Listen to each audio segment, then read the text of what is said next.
Bismillahirrahmanirrahim. Alhamdulillahi rabbil alamin.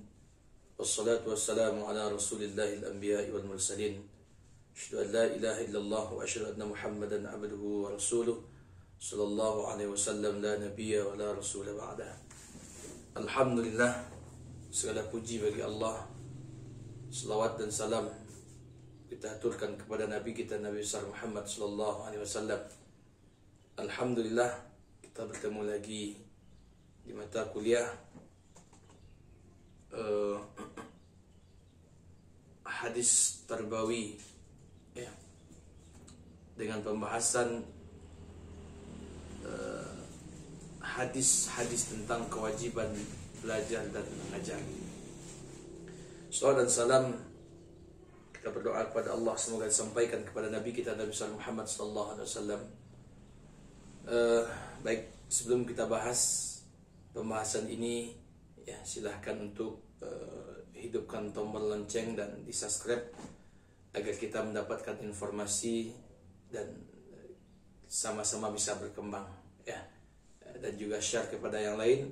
Mudah-mudahan menjadi amal jariah bagi kita bersama. Baik, yang pertama pembahasan kita tentang hadis-hadis kewajiban belajar dan mengajar.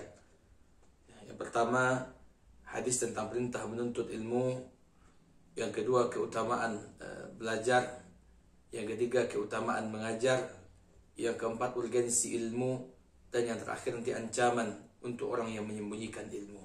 Baik, Bismillahirrahmanirrahim. Yang pertama kita berbicara tentang perintah menuntut ilmu itu banyak, baik di dalam Al-Quran ataupun di dalam hadis apalagi. Seperti hadis yang diriwayatkan oleh Imam Ad-Darimi dari Ibnu Mas'ud radhiyallahu anhu qala, apa katanya, qala li Rasulullah pernah mengatakan kepadaku, apa kata Nabi, ta'allamul ilma wa 'allimuh, silahkanlah kamu belajar ilmu dan ajarkan ilmu itu kepada manusia. Ta'allamul faraidah, belajarlah kamu tentang ilmu faraid. Wa'allimuhun nas, ajarkan juga kepada orang lain. Ta'allamul qur'ana wa'allamahu nas, belajarlah kamu tentang Al-Quran, ajarkan kepada orang lain. Fa inni imrun maqbudun, maka aku ini adalah akan kembali dan diambil oleh Allah nanti. Artinya Nabi akan wafat. Fal ilmu sayuntaqasu wa tazharu al-fitan, ilmu itu akan kurang nanti pada hari kiamat. Sebelum hari kiamat akan jelas fitnah itu di permukaan bumi. Hatta yakhtalifa ithnani, sampai dua orang yang berbeda fi faridah, tentang harta warisan, la yajidani ahadan yafsilu bainahuma, tidak ada lagi orang yang bisa menjelaskan di antara keduanya. Nah, jadi sebenarnya ilmu itu atau menuntut ilmu itu sangat dianjurkan di dalam agama ini, sangat sharih, malah sangat jelas. Hadis menjelaskan kepada kita kalau menuntut ilmu itu ya wajib hukumnya, apalagi ilmu-ilmu yang bersifat fardhu ain, ya, ilmu-ilmu tentang masalah agama, tentang masalah yang fardu-fardu, yang wajib-wajib, nah itu wajib hukumnya. Oleh karena itu kita sebagai penuntut ilmu, ya, di samping kita juga diwajibkan oleh agama ini untuk mencari dan menuntut ilmu sebaik-baik dan sebanyak-banyaknya, ya maka gunakanlah kesempatan hari ini, apapun misalkan media, ya kan bisa, ya, apakah itu media massa, apakah itu media elektronik, ya, banyak ya, atau internet segala macam, itu banyak yang bisa dijadikan media dalam penuntutan ilmu, ya, atau misalkan mendengarkan kajian daripada para senior atau para masyayikh, atau mungkin lantang langsung misalkan, itu kan bagian daripada penuntut ilmu misalkan. Atau ada juga hadis yang menurut sebagian para hadis atau ilmu hadis yang masyhur itu, ya, utlubul ilma walau bisin, ya, itu tuntutlah ilmu walaupun di negeri Cina, ya. Tapi hadis ini tidak ada asal sebenarnya, tidak tahu kita, ya, sumbernya dari mana. Tapi setidaknya ada firid dalam hadis ini adalah walaupun sejauh itu tuntutlah ilmu. Nah, ya. artinya dimanapun disitulah ilmu itu. Kan Nabi mengatakan hadis riwayat Baihaqi, "Talabul ilmi fariidatun ala kulli muslim." Menuntut ilmu itu wajib fardu di atas setiap umat manusia. Itu dalilnya. Ini menuntut ilmu, apalagi ilmu agama, itu wajib ya. Kalau tidak menuntut ilmu tentu kita tidak berdosa. Karena wajib itu diberikan pahala ketika mengerjakan, diberikan dosa ketika ditinggalkan. Oke, baik. Yang kedua yang kita bahas dalam pembahasan ini adalah apa keutamaan orang yang menuntut ilmu. Yang pertama, orang yang menuntut ilmu itu adalah pewaris Nabi, atau ulama, orang yang banyak ilmu itu adalah pewaris Nabi. Apa kata Nabi kita dalam hadis yang panjang? "Man sallaka tariqan yabtaghi fihi ilman, sallakallahu lahu tariqan ilal jannah." Siapa orang yang menempuh jalan mencari di dalamnya ilmu pengetahuan, Allah akan mudahkan jalan orang itu nanti ke surga. Coba bayangkan. Ya betul, setiap perjalanan langkah kaki yang kita langkahkan untuk mencari ilmu pengetahuan itu akan dibalas oleh Allah dengan kemudahan jalan nanti ke surga. Maka niatkanlah, ikhlaskanlah setiap niat kita dalam menuntut ilmu itu karena Allah. Wa innal malaikata la tadau ajrahataha ridhaan li talibil ilm. Dan bahwasanya malaikat itu mengembangkan sayap-sayapnya karena suka kepada orang yang mencari ilmu. Maka orang yang menuntut ilmu itu diridhai juga oleh Allah, bahkan diridhai dan disenangi juga oleh malaikat. Bahkan dibentangkan oleh malaikat sayapnya karena malaikat suka kepada orang-orang yang menuntut ilmu. Artinya tuntutlah ilmu ya, karena ilmu itu memberikan ketenangan. Wa innal alim la yastaghfir lahu man fis samawati wa man fil ard. Bahkan luar biasa lagi, orang yang berilmu akan meminta ampunkan untuknya siapa saja yang ada di langit dan di bumi ini. Ini bedanya orang yang berilmu dan tak berilmu. Penduduk langit dan bumi pun meminta ampunkan kepada Allah untuknya. Ya, hatta al-hitani fil ma'. Sekalipun ikan yang ada dalam air pun akan beristighfar kepada Allah untuk memintakan ampun baginya. Oleh karena itu, ya, talibul ilmi, orang yang mencari ilmu, orang yang belajar, orang yang mendalami agama itu memang luar biasa. Derajatnya tinggi. Itulah yang dikatakan oleh Allah, yarfa'illahu allazina amanu minkum wallazina utul ilma darajat. Allah angkatlah orang-orang yang diberikan ilmu di antara kamu dengan beberapa derajat. Ya. Dan hadis ini juga menjelaskan wa fadlul alim 'alal 'abid. Ada bedanya orang yang berilmu dengan orang yang tak berilmu. Ada bedanya ahli ilmu dengan ahli ibadah. Ada orang yang suka ibadah tapi ilmunya kurang. Tapi ada orang yang ahli dalam ilmu, ilmunya banyak.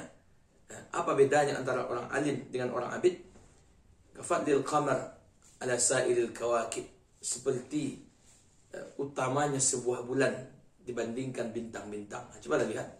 Kalau kita lihat di malam hari bulan itu lumayan besar. Nah, ada bintang-bintang kecil lah di sebelahnya. Seperti itulah antara orang yang alim dan orang yang abid. Lalu kata Nabi, innal ulama warathatul anbiya. Para ulama itu adalah waris atau pewaris Nabi. Innal anbiya alam yurithu dinaran wala dirhaman. Para nabi rasul itu tidak meninggalkan uang, harta, apakah itu dinar ataupun dirham. Innama warathul ilma. Hanya saja mereka meninggalkan ilmu. Faman akhaza bihi akhaza bihazzil wafir. Itu yang kedua. Sebenarnya banyak lagi ya. Baik. Lalu pencari ilmu akan diberikan kemudahan oleh Allah. Ya. Itu yang kita bacakan tadi. Siapa orang yang menuntut ilmu, yang mencari ilmu, sahhalallahu lahu tariqan ilal jannah, dalam hadis Al-Bukhari. Apa celaan terhadap orang yang menyembunyikan ilmu? Dia tahu tapi tak mau berbagi. Ya, dia berilmu tapi nggak mau mengajarkan orang. Apa celaannya? Ada celaannya. Orang yang berilmu tapi dia mengkitman. Dalam bahasa Arab itu kitman atau ya kitman itu menyembunyikan. Tak mau orang lain tahu atau tak mau mengajarkan orang lain dengan berbagai alasan. Man su'ila, ya. Ada hadis yang diriwayatkan oleh Abu Hurairah, beliau mengatakan telah bersabda Rasulullah SAW, hadis lewat Imam At-Tirmizi dan Ahmad dan Tabrani, man su'ila an ilmin alimahu thumma katamahu uljima yaumal qiyamah bilijamin min nari. Allah ya. Siapa orang yang ditanya tentang sebuah ilmu yang dia tahu tentang ilmu itu, kemudian dia sembunyikan, tak mau dia memberikan jawaban, atau sengaja dia sembunyikan ilmunya itu, ya, uljima yaumal qiyamah bilijamin minan nar, maka akan dicampakkan dia nanti pada hari kiamat ke dalam api neraka. Ya Allah. Jadi, oleh karena itu kalau kita memiliki ilmu, misalkan, janganlah kita pelit dengan ilmu kita. Kita memiliki ilmu, sampaikan kepada yang lain. Atau mungkin ada orang yang bertanya, ajarkan. Jangan sampai kita tak mau untuk mengajarkan, apalagi ada niat untuk menyembunyikan. Nah, ini berbahaya ini. Ya.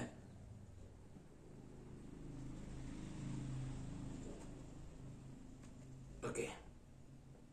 Itu celaan ya, terhadap orang yang menyembunyikan ilmu. Oleh karena itu janganlah kita termasuk orang yang bakhil, ya, orang yang pelit ya. Maka tidak akan kurang ilmu itu dengan berbagi. Ya. Maka semakin banyak kita bagi ilmu itu, semakin bermanfaat untuk orang lain, maka Allah akan berikan ilmu yang lebih lagi kepada kita nanti. Wallahu a'lam, mungkin Allah berikan ilmu laduni atau ilmu yang tak kita sangka-sangka nanti. Maka kalau ada orang yang memiliki keinginan untuk bertanya dan segala macam, ya jelaskan. Apalagi kita ahli di bidang itu, jangan sembunyikan. Ya, maka sesuai dengan keahlian kita, kita ahli di bidang Al-Quran, ya bantu atau ajarkan orang lain. Atau misalkan kita ahli di bidang hadis, atau kita ahli di bidang hadis, ya ajarkan juga orang lain tentang itu. Jangan sembunyikan ilmu ya. Baik, ini pembahasan kelompok 3 ya, tentang menuntut ilmu. Jadi artinya menuntut ilmu itu ada perintah langsung. Hadis yang kita bacakan tadi, ta'allamul ilma ya. Bahkan juga ada dikatakan dalam hadis yang lain, khairukum man ta'allamal Qur'ana wa 'allamah. Ya, orang yang terbaik di antara kamu itu yang belajar Al-Qur'an lalu ajarkan kepada orang lain ya. Bahkan di hadis yang lain juga disampaikan ya, utlubul ilma minal mahdi ilal lahdi. Ya, tuntutlah ilmu itu dari ayunan sampai ke liang lahat ya. Jadi sebenarnya banyak memang hadis-hadis atau ayat yang menunjukkan wajib kita itu menuntut ilmu ya, apalagi ilmu agama ya, ilmu agama atau ilmu yang berhubungan dengan akhirat misalkan ya. Baik, mungkin ini saja pertemuan kita hari ini ya, berbanyak maaf ya. Sekali lagi mohon bagi yang belum subscribe, tolong subscribe, hidupkan tombol lonceng dan share kepada yang lain. Mudah-mudahan kita bisa mendapatkan manfaat, saling berbagi dan bisa semakin maju. Wabillahi taufik, wassalamualaikum warahmatullahi wabarakatuh.